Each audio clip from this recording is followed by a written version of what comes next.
सत्य है। राम नाम सत्य है। राम नाम। अमरपुर नाम के एक गांव में विमल हलवाई अपने 2 छोटे बच्चों और बीवी के साथ रहता है। विमल की पत्नी ज्योति भूत प्रेत जादू टोने में बहुत माना करती थी। इसका बिल्कुल विपरीत विमल इन चीजों को दकियानुसी माना करता था। रोज की तरह विमल अपने मिठाई की दुकान जाने के लिए निकलने की हड़बड़ी में होता है। मैं निकलता हूँ ज्योति, देरी हो जाएगी, दुकान भी खोलनी है मुझे। अजी ध्यान से, आज अमावस्या है। रास्ते में कोई कपड़ा या कुछ भी गिरा हो तो उसे लांग मत दीजिएगा, बगल से चले जाइएगा। अरे ऐसे तो तुम मुझे पागल ही कर दोगी क्या? हाँ, मैं नीचे देख कर चलूं कि सामने से कोई गाड़ी घोड़ा आकर मेरे ऊपर से चला जाए? दोनों हालत में तो मेरी ही मौत है। अरे क्यों सुबह सुबह इतनी अपसुगनी बातें कह रहे हो जी? मेरे गांव में तो ऐसा आंखों के सामने होता हुआ देखा है मैंने, इसीलिए कहती हूँ, वरना मुझे क्या, पड़ोसी को तो नहीं कहना चाहती मैं। पति हैं आप मेरे, इसलिए बोल रही हूँ। विमल अपनी मिठाई की दुकान चला जाता है। दुकान पर पहले से ही ग्राहकों की लंबी लाइन लगी हुई थी। ये लो, वहाँ ज्योति अमावस्या को लेकर परेशान है और आज तो हमेशा से ज्यादा ही लंबी लाइन लगी पड़ी है। अच्छी खासी बिक्री होगी आज। विमल दुकान खोलता है। एक के बाद एक ग्राहक उसकी दुकान पर मिठाई ले रहे होते हैं। तभी गांव की एक बूढ़ी औरत विमल से कहती है, जिस तेजी से बिक्री हो रही है, कहीं किसी की नजर ना लग जाए, नींबू मिर्ची टांग ले। अरे क्या चाची तुम भी, ये सब नजर बजर कुछ नहीं होता है। कैसे लोग हैं मेरे आसपास। अपनी दुकान से शाम को विमल हंसते कूदते वापस घर आता है। हाँ, आज तो अच्छी खासी बिक्री हुई है। 1 महीने में जितनी बिक्री होती है, एक ही दिन में आज उतने पैसे कमा लिए मैंने। ये तो बहुत अच्छा हुआ जी, आज ही घर की नजर उतारी है मैंने। बिक्री तो अच्छी होनी ही थी। अच्छा, तुम खाना लगा दो, सारा माल बिक चुका है। मुझे शहर जाना होगा, कुछ चीजों की जरूरत पड़ेगी। रात भर मिठाई बनाऊंगा, तब जाकर कल सुबह दुकान खोल पाऊंगा। खाना खाकर विमल शहर जाने के लिए निकल पड़ता है। सुनिए जी, ध्यान से जाइएगा। चौरस्ते पर किसी जादू टोने की चीज पर पैर मत रख दीजिएगा। हे भगवान, हद हो गई ज्योति, ये तो मैं जा रहा हूं। विमल गुस्से से शहर जाने निकल पड़ता है। रात का काला घना अंधेरा, चांद की एक भी किरण ना होने के कारण अंधेरे में कुछ भी देख पाना मुश्किल था। जंगल के बीच के एक अधकच्चे रास्ते से विमल जा रहा होता है। चारों तरफ गुफ अंधेरा और सन्नाटा सुनाई दे रहा था, और सुनाई दे रही थी विमल के पैर के नीचे आ रहे सूखे पत्तों की आवाजें। तभी अचानक दूर से उसे कुछ आवाजें सुनाई देती है।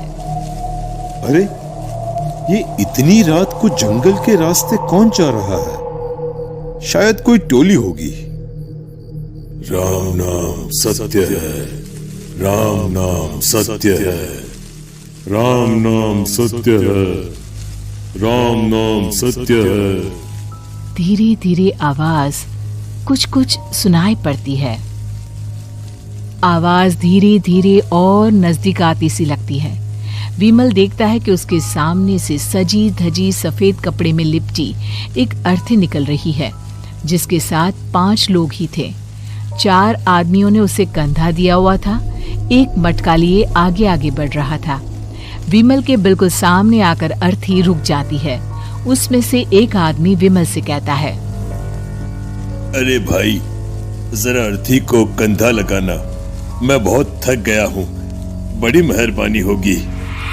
हाँ भाई, कंधा तो मैं लगा दूं, पर रात को 12 बजे ये शव यात्रा, इस समय कौन अर्थी ले जाता है? तभी विमल को ऐसा लगता है कि शव में से आवाज आई, हम ये आवाज। मजबूरी है भाई, आप कंधा दीजिए, मैं रास्ते में सब बताता हूँ आपको।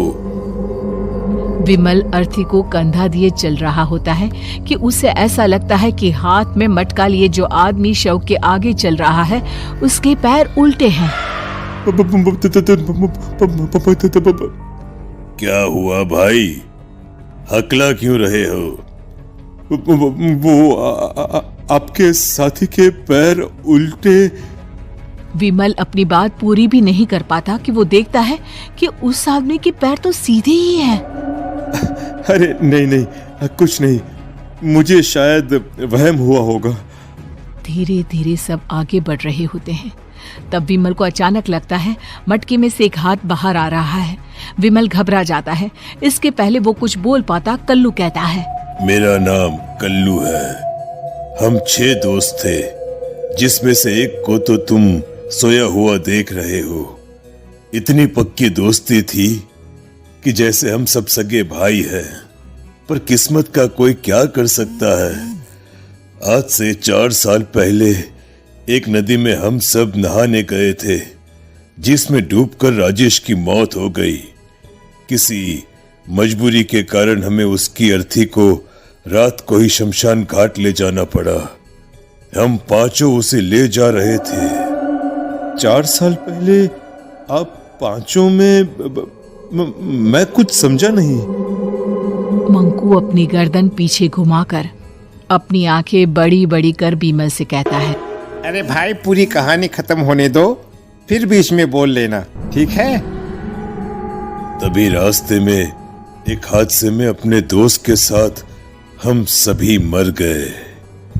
वो सामने देखो, हमारा दोस्त। बीमल सामने देखता है। उसे दिखता है कि एक ऐसा आदमी जिसका शरीर कई जन्मों से पानी के अंदर रहने के कारण सफेद पड़ गया है। उसकी आंखें बाहर की ओर निकली हुई थी। फिर ये अर्थी किसकी है? अर्थी के साथ के लोग अर्थी को नीचे रखते हुए एक साथ बीमल की ओर देखते हुए कहते हैं, तुम खुद ही देख लो। बीमल शव पर से सफेद कपड़ा हटाता है। शव की जगह खुद को ही देखकर बीमल के होश उड़ जाते हैं।